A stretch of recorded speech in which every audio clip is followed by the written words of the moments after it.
Assalamualaikum warahmatullahi wabarakatuh. Dan hai semua, selamat datang ke podcast kami di bawah tema Digital Dimanfaati, Adab Diteladani. Saya Dina Batisha dan hari ini saya ditemani oleh dua rakan saya yang hebat, iaitu Alicia dan juga Anis. Dalam episod kali ini kami akan sembang tentang isu yang dekat dengan remaja, iaitu penggunaan bahasa rojak dalam media digital. Fenomena ini semakin ketara dalam komunikasi harian, terutamanya di media sosial. Contohnya dari segi caption, mesej hinggalah ke video yang tular. Persoalannya, adakah penggunaan bahasa rojak ini sekadar trend remaja yang menyeronokkan atau sebenarnya ancaman kepada keaslian dan martabat bahasa Melayu? Kami akan mengupasnya dari pelbagai sudut, iaitu dari aspek bahasa, budaya hingga nilai adab dalam berkomunikasi di ruang digital. Jadi teruskan bersama kami dalam perbualan santai tetapi penuh makna ini. Banyak yang menarik untuk kami bincangkan. Topik hari ini memang dekat dengan remaja, iaitu bahasa rojak dan media digital. Trend remaja ataupun ancaman kepada bahasa Melayu kita. Kalau kita tengok, bahasa campur ni dah jadi gaya hidup kita. Bukan sebab kita berbahasa sendiri, tapi sebab kita dah terbiasa menggunakan bahasa rojak ni dalam kehidupan seharian kita. Tetapi kadang-kadang bila kita lupa, bila benda tu dah jadi rutin, dia perlahan ubah cara kita berfikir dan juga nilai bahasa sendiri. Betul tu Anis, bahasa ni cerminan diri kita. Apabila bahasa rojak makin biasa digunakan dalam media sosial, ini boleh mengganggu kemahiran bertutur kerana kita terbiasa bercakap menggunakan bahasa rojak tanpa ikut tata bahasa yang betul. Dalam masa yang sama, kemahiran bertutur juga dalam masa yang sama, kemahiran mendengar pun terjejas sebab kita kurang peka terhadap bahasa baku dan sebutan yang tepat. Jadi penting untuk kita kawal cara berbahasa supaya komunikasi kekal jelas dan kekal beradab. Hal ini sememangnya benar. Saya sendiri tidak terkecuali daripada menggunakan bahasa rojak. Contohnya dalam caption di media sosial, Instagram, ayat seperti "Weh, tulis sebab memang on gila doh." Kelihatan biasa dalam kalangan pengguna muda pada zaman ini. Namun apabila difikirkan balik, persoalan yang wajar timbulkan ialah di manakah kedudukan sebenar bahasa Melayu dalam gaya komunikasi masyarakat pada zaman kini? Kebiasaannya, penggunaan bahasa rojak ini timbul kerana penutur ingin menampilkan gaya lebih santai, mesra dan seiring dengan trend semasa. Faktor pengaruh rakan sebaya dan media sosial juga menjadikan penggunaan campuran bahasa ini sesuatu yang kelihatan normal. Walau bagaimanapun, tanpa disedari, tabiat ini boleh membawa kesan jangka panjang apabila penutur semakin jarang menggunakan bahasa Melayu yang betul, sehingga ada yang suka membina ayat lengkap dalam bahasa sendiri. Oleh sebab itu, isu ini wajar diberikan perhatian yang serius. Ia bukan sekadar soal gaya berkomunikasi, tapi juga melibatkan keseimbangan antara keinginan untuk kekal relevan dalam arus moden dan tanggungjawab kita untuk memelihara keaslian serta keindahan bahasa Melayu. Betul, kadang-kadang bukan sebab kita mahu lupa bahasa, tapi sebab kita dah terbiasa. Campur bahasa tu dah jadi gaya bahasa kita. Tapi kalau difikir dari sudut bahasa, benda ni agak bahaya sebab boleh buat kita hilang rasa hormat pada struktur bahasa itu sendiri. Kita rasa benda tu kecil, tapi bila kelamaan, kalau semua orang buat, ada kata bahasa kita pun akan hilang setari nanti. Baiklah, kita teruskan dengan segmen pertama kita pada hari ini, iaitu bahasa rojak, trend yang menular. Jika kita lihat pada masa kini, penggunaan bahasa rojak ni semakin meluas dalam pelbagai situasi, sama ada di media sosial, dalam mesej harian maupun dalam video dan kandungan digital. Ramai yang gemar mencampurkan bahasa Melayu dan bahasa Inggeris. Contohnya seperti "best gila weh", "I tak boleh" atau "so cute lah". Gaya pertuturan sebegini dianggap lebih santai, moden dan seiring dengan cara komunikasi masyarakat masa kini. Betul Dina, dalam perbualan seharian, ramai yang berasa janggal jika menggunakan bahasa Melayu baku kerana dianggap terlalu formal ataupun skema. Oleh itu, ramai memilih untuk menggunakan bahasa campuran supaya nampak lebih mesra dan juga mudah didekati. Nah begitu, tanpa kita sedari, gaya bahasa seperti ini sedikit demi sedikit mempengaruhi cara kita bertutur dan berfikir dalam bahasa Melayu. Fenomena ini sebenarnya dipanggil kerancuan bahasa bila dua sistem bahasa digunakan secara bersambung tanpa kawalan. Bila ia berlaku secara berterusan, kita boleh hilang keupayaan untuk menggunakan bahasa dengan tepat. Malah kajian Universiti Malaya 2022 mendapati bahawa lebih 70% pelajar universiti menggunakan bahasa rojak dalam komunikasi digital mereka. sebahagian besar suka menulis ayat formal dengan struktur bahasa yang betul. Ini menunjukkan kesan kerancuan bahasa bukan sahaja penulisan tapi juga kesan kemahiran bertutur sebab mereka hilang kawalan tata bahasa dan juga sebutan ketika bercakap. Saya setuju. Walaupun bahasa rojak kedengaran menarik dan menyeronokkan, kesannya terhadap kemahiran berbahasa amat besar sekiranya ia menjadi kebiasaan. Dari sudut pertuturan, apabila kita terlalu terbiasa menggunakan bahasa campuran, kita mula hilang kawalan terhadap struktur ayat dan sebutan yang betul. Menurut kajian Abdul Rahman, penggunaan bahasa rojak yang berleluasa boleh melemahkan penguasaan tata bahasa.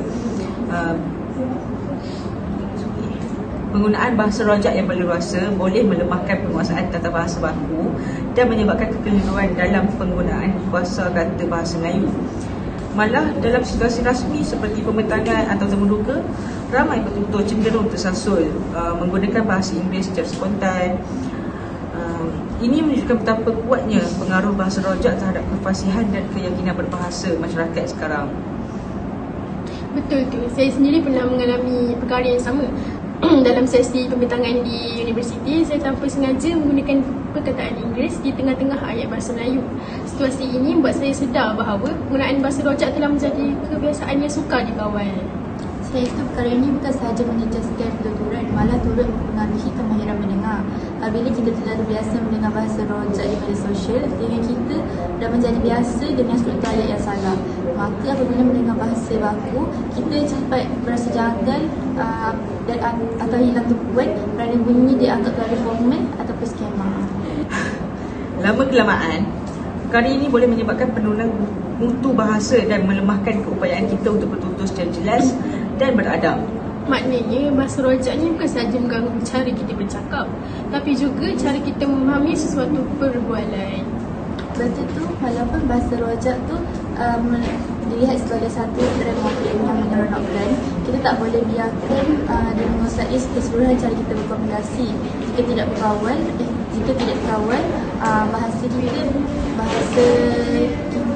bahasa Melayu kita ni akan rosak pada tarikh nanti. Kerana bahasa mencerminkan cara kita berfikir penontonnya.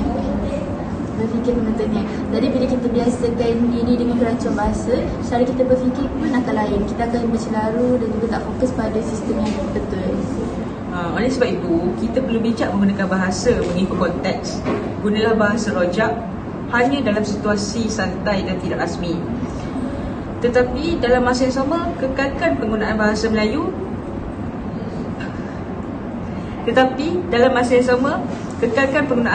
baku dalam urusan rasmi dan akademik bagi mengekalkan martabat bahasa Melayu. Benar sekali. Perbezaan antara menggunakan bahasa rojak sebagai gaya komunikasi dan menggunakannya hingga menjejaskan tata bahasa serta identiti bahasa haruslah jelas. Bahasa Melayu ialah cerminan jati diri kita dan menjadi tanggungjawab bersama untuk memastikan keindahan serta keasliannya terus terpelihara.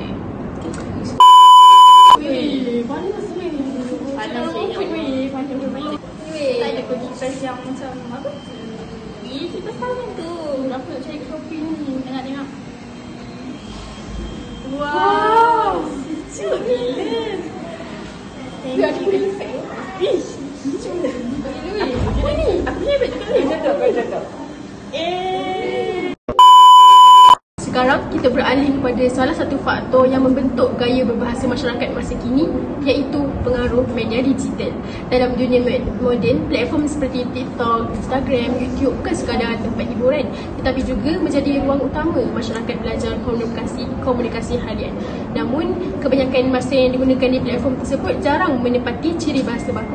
Menurut Nur Hashimah dan Muhammad Daud 2021, media sosial memainkan peranan yang besar dalam membentuk norma linguistik baharu apabila pengguna lebih mengutamakan gaya bahasa yang cepat dan menarik perhatian berbanding ketepatan tata bahasa. Ya, saya setuju. Ramai pengaruh menggunakan bahasa rojak untuk menarik perhatian penonton. Gaya pertuturan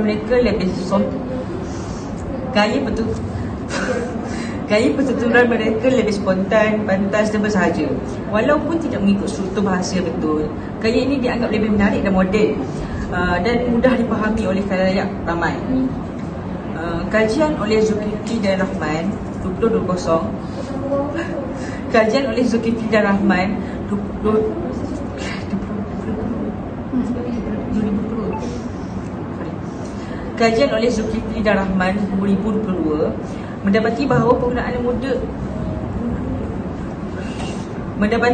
pengguna muda lebih mudah terpengaruh dengan gaya bahasa digital kerana ia mencerminkan identiti sosial dan keinginan untuk kelihatan lebih moden.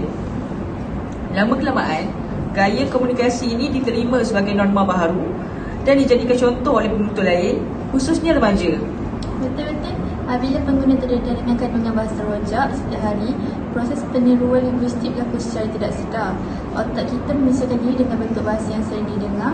Akibatnya, apabila kita bercakap tu, kita secara automatik meniru gaya tuturan yang cepat, ringkas dan bercampur kod. Kalau kerancuan ini tidak dikawal, ia boleh menjejaskan kemahiran mendengar aktif. Sebab kita dah terbiasa dengan gaya bahasa yang cepat dan tak lengkap, otak kita mula hilang tumpuan bila dengar ayat baku yang panjang dan berstruktur. Betul tu, saya perasan juga perkara itu, terutamanya bila menonton live stream atau video pendek. Gaya percakapan mereka sering kali tergesa-gesa, menggunakan nada tinggi dan jarang membentuk ayat yang lengkap. Namun, kerana kandungannya lucu dan menarik, ramai penonton terus meniru gaya tersebut tanpa menilai ketetapannya dalam percakapan bahasa Melayu baku. Itulah cabaran besar media digital. Ini bukan sekadar mempengaruhi cara kita bercakap, tetapi juga kita berfikir dan mendengar. Apabila kita sudah terbiasa dengan video berdurasi pendek dan bahasa yang laju, kita mula kehilangan tumpuan apabila mendengar pertuturan panjang atau formal. Kajian oleh Ismail dan Abdullah 2023 menunjukkan bahawa tabiat menonton kandungan digital berimpak tinggi seperti TikTok boleh menjaga tumpuan aktif serta mengubah corak komunikasi interpersonal remaja sekarang. Betul tu. Dalam bidang komunikasi, keadaan ini disebut sebagai penurunan tumpuan aktif, iaitu active listening decline, iaitu situasi di mana seorang pendengar ni tidak lagi memberi perhatian sepenuhnya kepada makna keseluruhan ayat yang didengar. Sebaliknya, hanya menumpukan pada bahagian permukaan seperti nada suara, intonasi atau perkataan yang menarik perhatian. Dalam keadaan ini, pendengar tidak benar-benar berusaha untuk memahami isi dan mesej yang ingin disampaikan oleh penutur. Mereka mungkin mendengar tetapi tidak mentafsir makna dengan mendalam. Fenomena ini sering berlaku apabila seorang tersebut terlalu biasa mendengar gaya komunikasi media sosial yang pantas dan bersifat hiburan. Akibatnya, daya tumpuan mereka menjadi singkat dan kemahiran mendengar aktif yang penting dalam situasi rasmi seperti pelajaran, perbincangan akademik atau perbualan profesional semakin lemah. Kesimpulannya, media digital sememangnya telah mengubah cara masyarakat bahasa. Walaupun platform ini telah memberi ruang kepada kreativiti, pengguna perlu sedar akan kesannya terhadap kemahiran bahasa dan pemikiran kritis. Jika tidak dikawal, bahasa rojak akan terus menjadi kebiasaan dan melemahkan jati diri kita dan mutu bahasa Melayu. Lama-lama kemampuan untuk mendengar secara aktif dan memahami mesej tersirat pun makin menurun. Kalau kita jaga cara kita bercakap dan mendengar media digital, kita boleh kekal moden dan beradab dalam masa yang sama. Baiklah, sekarang kita masuk ke bahagian yang paling menarik dan juga paling penting, iaitu persoalan utama kita hari ini, iaitu adakah bahasa rojak ini sekadar satu trend dalam gaya komunikasi masyarakat moden atau sebenarnya satu ancaman kepada keaslian bahasa Melayu? Kalau kita lihat, bahasa rojak ni memang sudah menjadi sebahagian daripada budaya digital. Ramai menganggapnya sebagai gaya komunikasi yang kreatif dan fleksibel, terutamanya dalam kalangan remaja yang aktif dalam media sosial. Namun, di sebalik keunikan itu, kita tidak boleh menafikan bahawa bahasa rojak itu juga membawa cabaran besar. Namun, di sebalik keunikan itu, kita tidak boleh menafikan bahawa bahasa rojak juga membawa cabaran besar terhadap keupayaan kita mengekalkan identiti dan mutu bahasa yang sebenar. Jadi, adakah kita sedang menyesuaikan bahasa dengan peredaran zaman? Atau sebenarnya sedang membiarkan keindahan bahasa kita terhakis sedikit demi sedikit? Bagi saya, bahasa rojak dianggap sebagai satu trend selagi digunakan dengan berpada-pada. Maksudnya, jika ia sekadar untuk gaya santai, hiburan dan interaksi casual di media sosial, tidak menjadi masalah.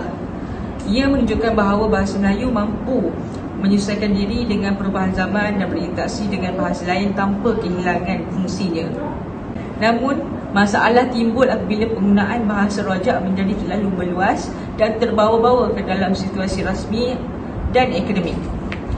Apabila perkara ini berlaku, pengguna mula keliru antara struktur bahasa yang betul dan tidak betul. Misalnya, pelajar yang terlalu biasa menggunakan bahasa campuran sering menghadapi kesukaran untuk menulis karangan atau membuat pembentangan formal kerana mereka sudah kehilangan kepekaan terhadap tata bahasa dan kosakata yang betul. Dalam jangka panjang, keadaan ini boleh melemahkan kemahiran bertutur dan menulis. Mereka mungkin faham makna tetapi tidak mampu menyusun ayat dengan baik dan teratur. Di sinilah kita boleh nampak bagaimana sesuatu yang asalnya dianggap trend boleh berubah menjadi ancaman apabila tidak dikawal penggunaannya. Saya sangat setuju dengan dengan pandangan Kalisha tadi. Sebenarnya kesan penggunaan bahasa rojak ini bukan hanya terbatas pada tulisan ataupun komunikasi dalam talian, tapi turut memberi kesan kepada kemahiran bertutur dan mendengar kita.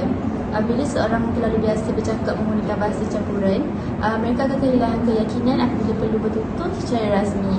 Contohnya, semasa sesi temubuka kerja, calon yang terbiasa dengan bahasa rojak seringkali kelihatan kurang yakin dan suka mencari perkataan yang tepat dalam bahasa Melayu baku. Kadang-kadang mereka secara spontan akan menyelitkan perkataan Inggeris seperti actually, basically atau like di tengah ayat tanpa sedar. Ini bukan sahaja menjejaskan kelancaran pertuturan tetapi juga memberi tanggapan bahawa individu tersebut kurang fasih dan tidak menguasai bahasa ibunya dengan baik. Lebih membimbangkan lagi, ilustrasi ini berlaku secara berterusan. Perkara ini boleh menjejaskan imej profesional dan kredibiliti seseorang, terutamanya apabila berada dalam konteks rasmi yang memerlukan penggunaan bahasa yang tepat, jelas dan beradab. Maka walaupun bahasa rojak kelihatan meronokkan, kesannya terhadap kemahiran bertutur amat dimana serius. Betul tu Anis. Dan bukan itu sahaja, pengaruh bahasa rojak juga semakin ketara terhadap kemahiran mendengar. Apabila kita sudah terlalu biasa mendengar perbualan dalam bentuk campuran, deria bahasa kita secara tidak sedar menjadi kurang peka terhadap kesalahan tata bahasa atau struktur ayat yang salah. Sebagai contoh, bila kita dengar seseorang menggunakan bahasa rojak, otak kita akan menerima dan menormalkan struktur itu sebagai betul. Dan berkenaan apabila kita mendengar bahasa baku yang sebenar, kita rasa janggal, suka fokus, malah cepat hilang minat kerana ia kedengaran terlalu formal. Ini menunjukkan kemahiran mendengar aktif kita semakin menurun. Masalah ini nampak macam kecil, tapi ia memberi kesan besar dalam komunikasi harian kita. Apabila kita tidak lagi mampu membezakan bahasa yang betul dan bahasa yang salah, kualiti komunikasi dan pemahaman kita juga akan terjejas. Akhirnya, ia membentuk satu budaya bahasa yang longgar di mana kesilapan dianggap normal dan keindahan bahasa tidak lagi dihargai. Saya sangat setuju. Bahasa rojak sebenarnya tidak boleh dipersalahkan sepenuhnya kerana ia adalah hasil daripada interaksi budaya dan kemajuan teknologi. Namun, apabila kita terlalu bergantung kepada gaya bahasa seperti ini, kesannya menjadi kekal dalam cara kita berfikir dan bertutur. Bahasa bukan sekadar alat komunikasi tetapi juga cerminan kepada jati diri dan cara berfikir bangsa. Bila struktur bahasa kita mula berubah, cara kita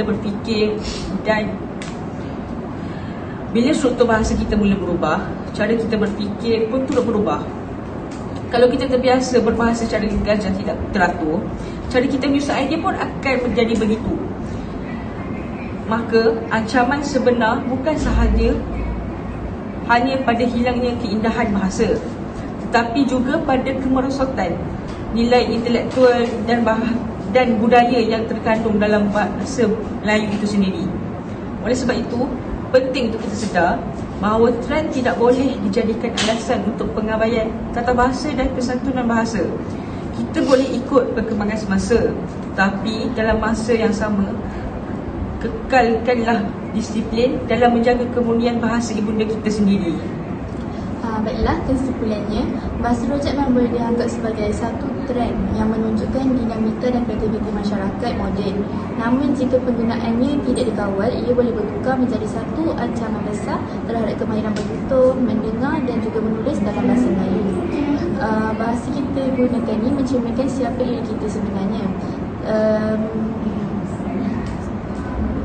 Jadi biarlah kita menggunakan bahasa rojak dengan bijak seperti menggunakannya hanya dalam konteks hiburan ataupun santai, tetapi dalam situasi rasmi, ilmiah dan profesional. Marilah kita terus mengutamakan bahasa Melayu baku yang penuh dengan keindahan dan juga kesantunan. Tapi kalau kesannya kekal kepada kemahiran bahasa kita, itu ancaman sebenar. Bahasa mencerminkan identiti bangsa. Oleh itu, apabila bahasa kita rosak, gambar jati diri kita pun akan hilang. Cantik baju kau, babe. Cantik ni tadi babe makeup. Ini mesti kali hujan kan. Kau dekat mana babe? Boleh buka rezeki kalau panas. Ipun tu nama kau ke? Ya Allah. Rasa cantik dapatkan hanya dengan harga RM50 sahaja di Decathlon seluruh Malaysia. Sekarang kita dah faham bahawa bahasa rojak ni boleh jadi trend dan juga ancaman. Jadi persoalannya sekarang, apa langkah terbaik untuk kita menangani isu ini supaya bahasa Melayu ini kekal terpelihara tetapi dalam masa yang sama relevan dengan dunia moden? Okey, bagi saya lah, semuanya bermula dengan kesedaran daripada diri kita sendiri. Kita perlu tahu bila masa yang sesuai untuk kita gunakan bahasa rojak ataupun bila masa kita perlu bertutur dengan bahasa yang betul. Dalam situasi santai atau media sosial, tak salah nak selitkan sedikit bahasa campuran asalkan mesej tu sampai dengan jelas. Tapi bila berada di tempat rasmi seperti dalam pembentangan, terduga ataupun urusan kerja, gunakanlah bahasa Melayu baku. Itu bukan sahaja mencerminkan tahap profesionalisme seseorang, tapi juga menunjukkan adab dan hormat terhadap pendengar. Saya sangat setuju. Selain kesedaran diri, pendidikan bahasa yang berterusan pun sangat penting. Kalau dari sekolah lagi pelajar sudah dibiasakan dengan latihan bertutur dan mendengar dalam bahasa baku, kemarahan itu akan berkembang secara semula jadi tanpa perlu bimbingan oleh orang lain. Aktiviti seperti debat, forum, pidato dan latihan berkomunikasi berpasukan boleh membantu pelajar untuk menjadi lebih yakin bertutur, menjadi lebih yakin dalam bertutur dengan fokus dan jelas, dengan betul dan jelas.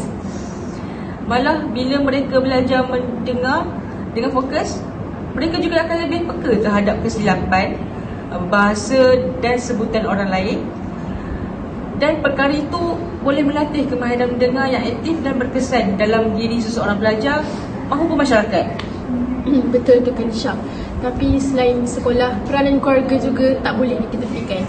Kalau di rumah pun ibu bapa terlalu kerap menggunakan bahasa rojak, anak-anak akan meniru tanpa sedar. Jadi persekitaran bahasa yang baik di rumah boleh bantu membentuk kebiasaan positif sejak kecil. Ibu bapa boleh jadi contoh dengan menggunakan bahasa yang sopan dan lengkap semasa berbual. Dari situ anak-anak akan terbiasa mendengar struktur ayat yang betul sekaligus meningkatkan kemahiran mendengar dan bertutur mereka.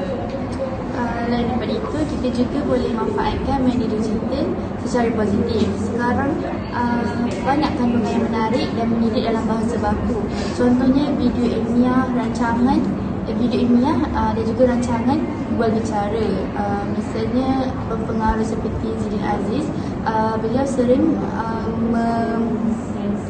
mempersembahkan konten-konten yang berilmiah di dalam platform TikTok. Kita boleh pilih untuk mengikuti akaun atau pencipta kandungan yang guna bahasa yang betul. Dengan cara itu, kita bukan sahaja ikut trend, tetapi dalam masa yang sama memperbaiki sebutan, kosakata dan juga gaya pertuturan kita. Saya suka idea itu. Bila kita mendengar dengan teliti dan bertutur dengan sopan, kita sebenarnya sedang membina dua kemahiran penting dalam komunikasi, iaitu kemahiran mendengar aktif dan kemahiran bertutur berkesan. Kedua-duanya saling melengkapi. Orang yang baku mendengar dengan baik akan lebih mudah memahami maksud sebenar penutur. Manakala orang yang bertutur dengan jelas akan lebih mudah dipahami. Bahasa yang baik bukan sekadar alat komunikasi, tapi juga lambang hormat, empati dan kecerdikan sosial. Tepat sekali kan Syah. Jadi, kalau kita nak jadi pengguna media digital yang matang, kita perlu bijak seimbangkan gaya santai dengan adab berbahasa yang sopan. bahasa rojak boleh digunakan sebagai gaya ekspres tempatan hiburan, tetapi jangan sampai menjejaskan kefasihan dan keindahan bahasa Melayu itu sendiri. Betul Dina, itu jelaslah bahawa bahasa rojak bukanlah musuh, tapi dia sebahagian daripada evolusi bahasa moden. Namun kalau disalahguna, ia boleh jadi ancaman yang perlahan melemahkan kemahiran bertutur dan juga mendengar kita. Rasanya kita dah berbincang dengan cukup mendalam hari ini, daripada fenomena bahasa rojak, pengaruh media digital, sehinggalah kepada soal adab dan tanggungjawab berbahasa. Semua ini sebenarnya berkait rapat dengan kemahiran berbahasa kita, sama ada dari segi bertutur, mendengar, membaca atau menulis. Betul tu Dina. Bila kita terlalu biasa dengan bahasa rojak, kemahiran bertutur dan mendengar boleh terjejas tanpa kita sedar. Tapi kalau kita berusaha dengan menggunakan bahasa yang betul dalam situasi rasmi, mendengar dengan teliti dan menyusun ayat dengan sopan, itu menunjukkan kematangan dan penguasaan bahasa yang baik. Jadi, marilah kita sama-sama jaga kemahiran bertutur dan mendengar supaya bahasa Melayu terus kekal indah dan beradab. Saya setuju tu Anis. Kemahiran bahasa bukan sekadar tahu sebut atau tulis dengan betul, tapi juga cara kita menghormati orang lain melalui tutur kata kita. Bila kita bertutur dengan sopan dan mendengar dengan penuh perhatian, kita bukan sahaja menonjolkan kebolehan komunikasi, tapi juga nilai murni dalam diri kita. Dan satu lagi, jangan malu untuk kita guna bahasa sendiri. Kita mestilah bangga menggunakan bahasa Melayu kerana apabila kita jaga bahasa, kita sebenarnya jaga jiwa bangsa kita. Cantik sungguh penutup kamu berdua itu. Kepada semua pendengar, jangan lupa bahawa bahasa ialah cermin jiwa. Selagi kita menjaga bahasa, selagi itu maruah kita terpelihara. Terima kasih semua kerana mendengar. Jumpa lagi di episod seterusnya. Bye.